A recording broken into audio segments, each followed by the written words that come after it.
नमस्कार प्यारे हिंदुस्तान न्यूज 24/7 में आपका हार्दिक स्वागत है। रोहतक से बड़ी खबर आ रही है। बॉन्ड पॉलिसी के खिलाफ पहले ही दिन कक्षा का बहिष्कार कर धरने पर बैठे नए बैच के विद्यार्थी। नए एमबीबीएस विद्यार्थियों ने सरकार को नोटिफिकेशन जारी कर की बॉन्ड पॉलिसी वापस लेने की अपील। बॉन्ड पॉलिसी न विद्यार्थियों के हित में न ही स्वास्थ्य सेवाओं के। दर्जी व मोची के बच्चे बड़ी मुश्किल से नीट में रैंक लेकर एमबीबीएस में प्रवेश लेने में हुए हैं सफल। उनका भी डॉक्टर बनने का है सपना, तो सरकार तोड़ रही है। छात्रों का आरोप, बॉन्ड पॉलिसी मामले में ढील बरत रही है सरकार। इसी कारण विद्यार्थियों को अपनी पढ़ाई का उठाना पड़ रहा है नुकसान। बैच 2020 के विद्यार्थी भी बॉन्ड पॉलिसी के विरोध में अपनी परीक्षा कर चुके हैं बहिष्कार। रोहतक में बॉन्ड पॉलिसी के खिलाफ पीजीआई में एमबीबीएस विद्यार्थियों का धरना जारी। निदेशक कार्य के बाद अनशनरत विद्यार्थियों को नए विद्यार्थियों का भी समर्थन मिला। संस्थान में पहले ही दिन कक्षा का बहिष्कार कर नए विद्यार्थी भी आंदोलन में शामिल हो गए। इस संबंध में निदेशक को पत्र लिखकर सूचित कर दिया गया। साथ ही विद्यार्थियों ने सरकार को नोटिफिकेशन जारी करने के साथ बॉन्ड पॉलिसी वापस लेने की अपील की है। ऐसा न होने पर आंदोलन तेज करने की भी चेतावनी दी है। एमबीबीएस के नए विद्यार्थी पहली बार कक्षा के लिए संस्थान पहुंचे। यहाँ कक्षा का बहिष्कार करते हुए बॉन्ड पॉलिसी के विरोध में आंदोलन विद्यार्थियों के साथ संघर्ष में शामिल हो गए। नए विद्यार्थियों ने निदेशक को अपने आंदोलन में शामिल होने की लिखित सूचना देने के साथ ही अनशन स्थल पर मीडिया को भी इस बारे में अवगत कराया। विद्यार्थियों ने साफ कहा कि सरकार बॉन्ड पॉलिसी की तुरंत वापस ले।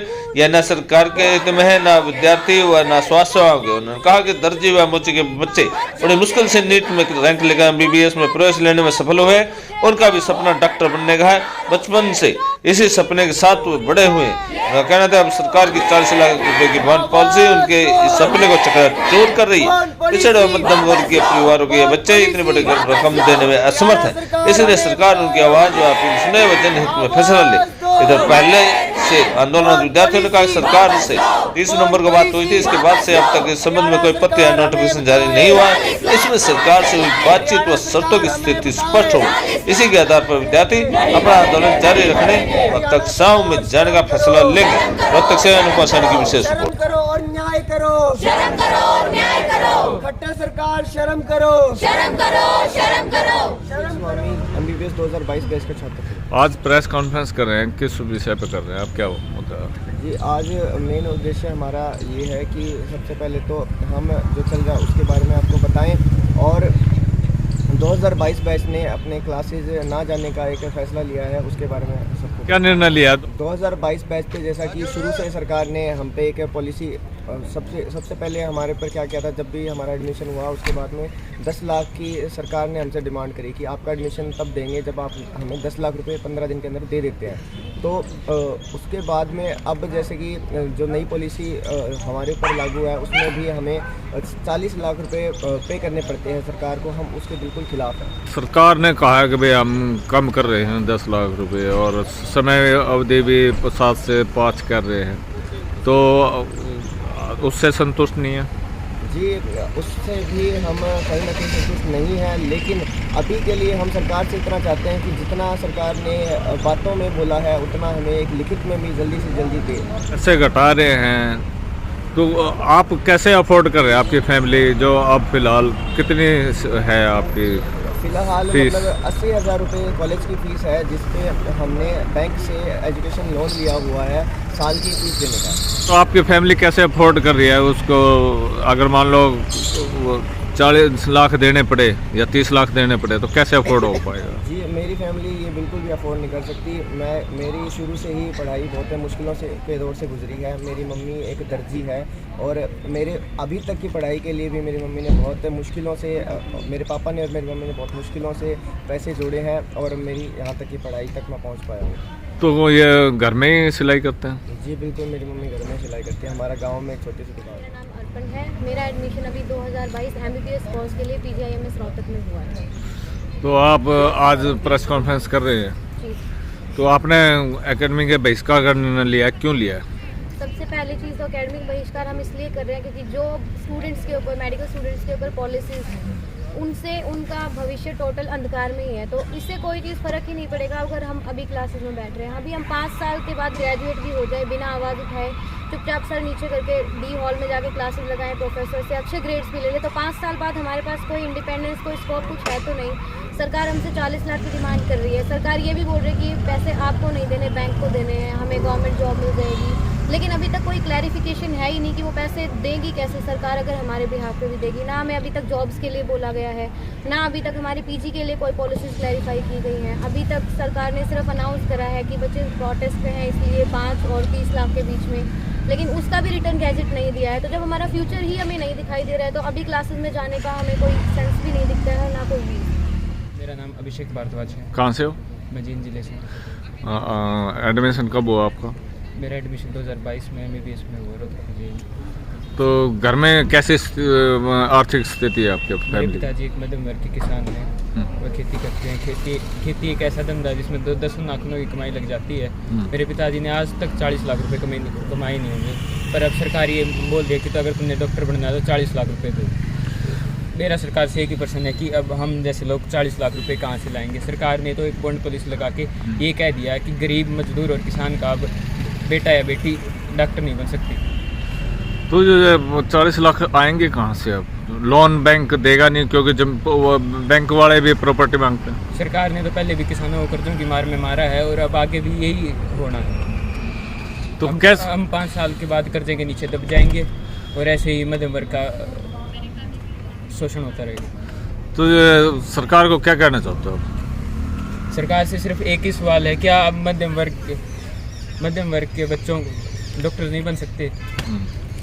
अगर बन सकते हैं तो अगर ये जो 40 लाख है ये कहाँ से लाएं? संसद में भी आवाज़ उठ चुकी है और सुप्रीम कोर्ट भी कह चुका है कि शिक्षा व्यापार नहीं है। इसके बावजूद हरियाणा सरकार नहीं रोल बैक नहीं कर रही है फैसले को। शिक्षा और स्वास्थ्य तो पूरे देश में फ्री होना चाहिए, पर सरकार ने दोनों एक ही तीर में दोनों चीज़ों को बांध दिया है, शिक्षा को भी और स्वास्थ्य को भी।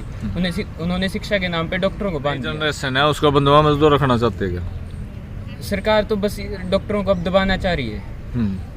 सरकार बस ये बोल रही है कि डॉक्टर्स मेवा खाते हैं। मेवा तो खुद खा रहे हैं, वो प्रेशराइज करके हम लोगों को उठाने की कोशिश कर रही है। पहले PTM रखी गई, जब हमने क्लास ही लगाई तो PTM किस नाम की रखी गई?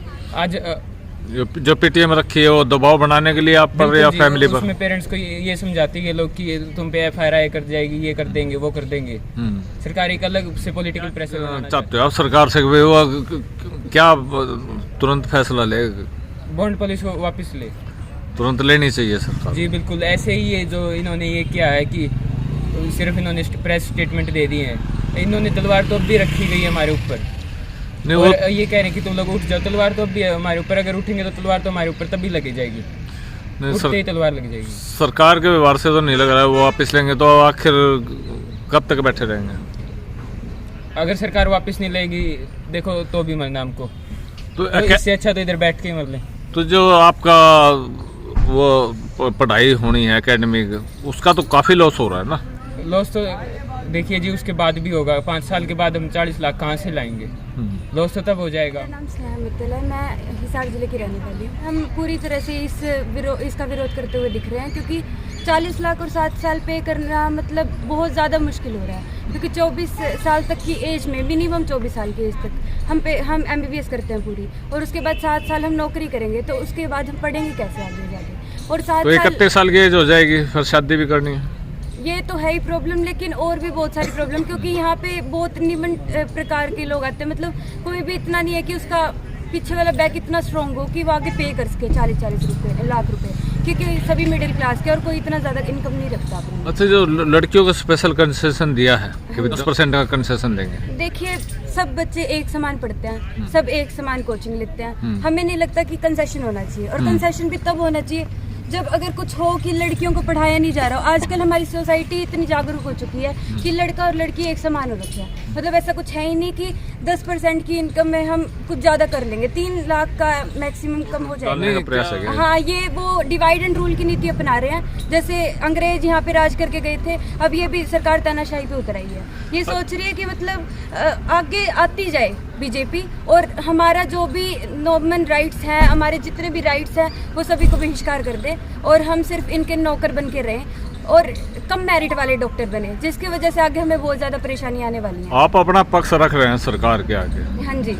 और छात्र जो सरकार है वो डंडे बरसा रही है, हाँ। या हिरासत में ले रही है, तो मैं बस ये पूछना चाहती हूँ कि मतलब अगर हम इतने आराम से, इतने प्यार से, और मतलब बिल्कुल वियोलेंस का प्रयोग ना करते हुए जो कोई चीज़ कर रहे हैं तो हमारे ऊपर डंडे क्यों बरसाए जा रहे हैं, हमें क्यों पीछे हटाया जा रहा है, जब हम किसी का नुकसान नहीं कर रहे हैं। बल्कि अभी जब आरडी यहाँ पे बैठी थी उस टाइम कोई भी इमरजेंसी सब बंद कर दी थी, लेकिन फिर भी कोई इमरजेंसी केस आ रहा है तो भी ले रहे थे, क्योंकि डॉक्टर्स की वो नीति में है, डॉक्टर्स अपनी सेवा पूरी कर रहे हैं। तो सरकार क्यों पीछे हट रही है? जब हम अपने मेवा खाने के साइड को लेके मतलब कह रही है कि तुम मेवा खाते हो, किस चीज़ में मेवा खा रहे हैं हम कोई चीज़ में ये नहीं है कि हम इनकम के सोर्स से, जब हम छोटे छोटे बच्चे थे तब भी हम यही सोचते थे कि हमें डॉक्टर बनना है और देश की सेवा करनी है, और सरकार कह रही है मेवा खा रहे हो। किस टाइप का मेवा? 1 लाख की सैलरी होती है मैक्सिमम BS स्टूडेंट की, चाहे वो एम्स तक का क्यों ना हो, 1.5 लाख मैक्सिमम, उसके बाद कोई सैलरी नहीं होती। और ये मतलब ये सोच रहे हैं कि पता नहीं कितने पैसे कमाते हो गए MBBS, और 40 लाख तो उनके पे करने में इजी रहता होगा।